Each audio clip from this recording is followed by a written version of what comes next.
Hey everyone, welcome. I am so incredibly pumped you're here today because we are tackling something that is honestly an invisible epidemic. It affects pretty much every single one of us, no matter your age or what you do for a living.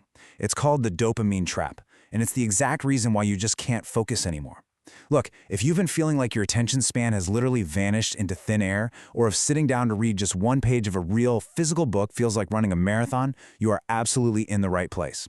In today's explainer, we're going to break down exactly what's happening inside your brain when you interact with your devices, and more importantly, how we can actually fix it, without, having to throw our phones into the nearest river. So let's set the scene with a scenario I'm pretty sure we can all deeply relate to. You pick up your phone, right? And you tell yourself, okay, I'm just going to check this one quick email, or I just need to check the weather.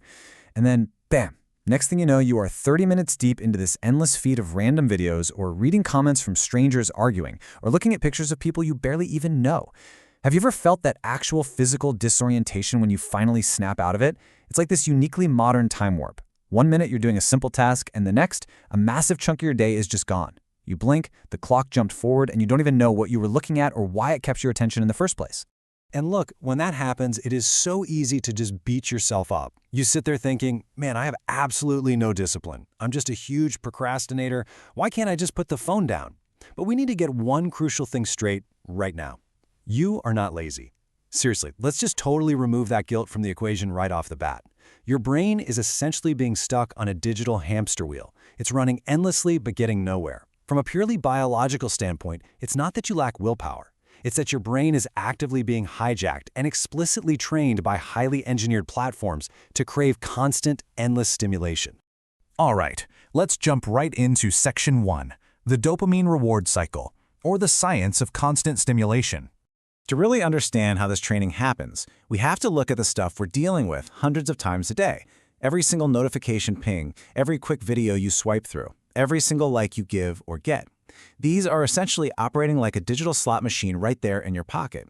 It's leveraging this incredibly powerful psychological concept called a variable reward schedule. You see, it's not just the fact that your phone pings. It's the fact that you never know exactly what that ping is going to be. Is it a text from your best friend, a funny video, or just another spam email? That unpredictability delivers a small, super concentrated dose of stimulation straight to your brain every single time. Which brings us to the real star of the show, dopamine. Simply put, it's the chemical that makes you want more. Now, a lot of people mistakenly think dopamine is the happiness or pleasure chemical, but neurologically speaking, it's actually the craving molecule, the anticipation molecule. It is the itch that violently demands to be scratched. It's the drive that actually gets you moving. So when those unpredictable notifications hit you, dopamine is the exact chemical driving that continuous, powerful urge to just keep scrolling. Half the time, it's not even about actually enjoying the content anymore. It's just that your brain is chemically compelled to seek out that next hit, that next tiny little discovery. Moving on to Section 2, the cost of overstimulation and how it's resetting your baseline. Now, having dopamine in your system isn't a bad thing. Actually, we absolutely need it for basic motivation and, well, survival. So what goes wrong? The core issue here is volume. It's just too much, too often. Think of your brain's capacity for dopamine kind of like a bucket. When you constantly flood it with this intense digital drip feed, your brain has to adapt. It instinctively tries to find biological balance, a state called homeostasis, to protect itself from getting totally overwhelmed. To do this, your brain actively reduces or downregulates its own dopamine receptors. So suddenly it takes a massive amount of stimulation just for you to feel quote-unquote normal. You're artificially inflating your baseline for what feels rewarding. Basically, your bucket gets bigger, deeper, and way, way harder to fill. That takes us to Section 3, quick rewards versus meaningful progress and the brain's flawed choice. Having this artificially high baseline causes a huge ripple effect across your entire life. Because your baseline is so elevated, your brain starts weighing tasks against each other totally unfairly. It's like a heavily lopsided scale. On one side, you have constant, frictionless rewards, the pings, the likes, the fast-paced, colorful videos. On the other side, you've got normal, high-friction activities, things like reading a book, studying, or actually doing focused work on a long-term goal. When your brain is completely used to that hyper-stimulating side, those normal, everyday activities suddenly feel unbearably boring. A static page with black text literally cannot mathematically compete with the flashing, pinging supercomputer you're holding in your hand. Because your brain has been fundamentally retrained, it automatically starts doing this incredibly flawed math. Quick rewards are inherently greater than meaningful progress. And look, this is deeply rooted in our evolutionary biology. Our primitive brains evolved to conserve energy at literally all costs. They will inherently always choose the slide over the mountain. Working towards a promotion, building a business, finishing a degree, that's the mountain. It takes high, sustained effort for a heavily delayed reward. Your phone? That's the slide. Zero physical effort for a guaranteed instant hit.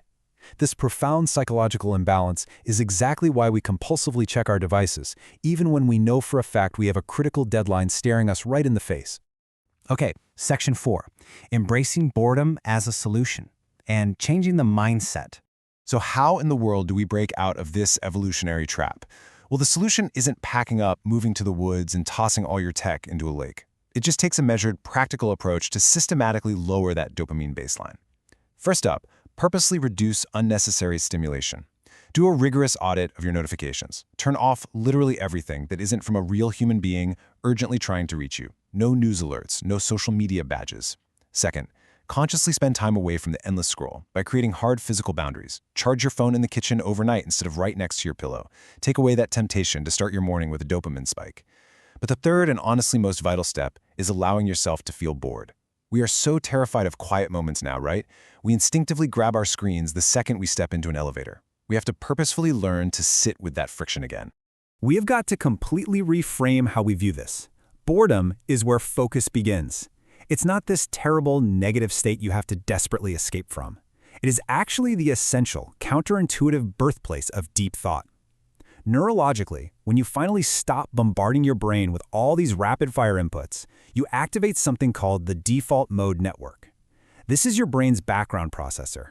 It's where true creativity, complex problem-solving, and long-term planning actually happen, and it only turns on when the external noise shuts off. By allowing yourself to just be bored, you're letting that hyperinflated dopamine baseline settle down. You're returning your brain's scale to a natural balance. Slowly but surely, reading that book or doing that hard project is going to start feeling deeply engaging all over again. Finally, section 5, reclaiming your attention and taking back control. The more you control your attention, the more you control your life. Think about that for a second. Your attention is absolutely your most valuable resource, way more precious than your time or your money. Right now, massive tech companies are spending billions of dollars hiring the smartest behavioral psychologists on Earth, all with a singular goal of harvesting your attention.